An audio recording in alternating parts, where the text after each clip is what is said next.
So now looking into question number 80. The question number 80 is about the election of the president.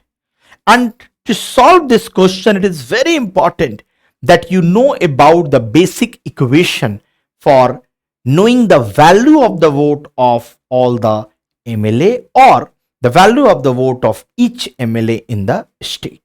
So now the very first thing, the members nominated to either house of the parliament are also eligible to be included in the Electoral College.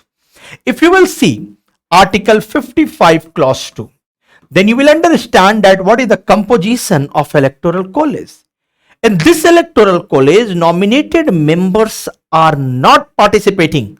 Only the elected members of the parliament, elected members of the legislative assemblies, and elected members of the Delhi and Puducherry has participated in the recent election of the president.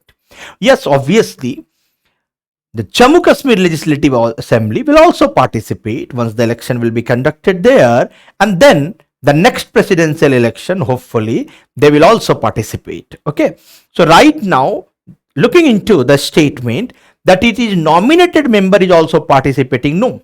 So this statement will be wrong. The second one, higher the number of the elected assembly seats, higher is the value of the vote of each MLA of that state. Now, to understand the value of each MLA of the state, you should know the total population of that state by total seats in the state legislative assembly divided by 1000.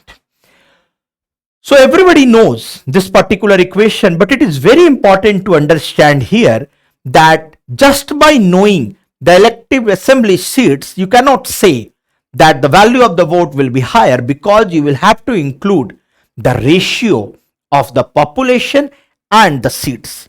Otherwise, it is difficult to arrive at the mathematical formula also that higher the number and higher the value of the vote. No, it is about the ratio. Ratio is higher, then the value of the vote will be higher. Now the third one, the value of vote of each MLA of Madhya Pradesh is greater than that of Kerala. What I consider that this statement is very tough statement, because you cannot know the value of the vote of all the MLA in all the states. No. But obviously, the same thing will be applicable here. The same equation will be applicable here. And by applying this particular equation, the point is the value of the vote of MLA of Madhya Pradesh is not more than that of Kerala because of the population as one of the factor. And the last one, the value of the vote of each MLA is higher than that of Arunachal Pradesh because the ratio of the population to the total number in Puducherry is greater as compared to Arunachal Pradesh.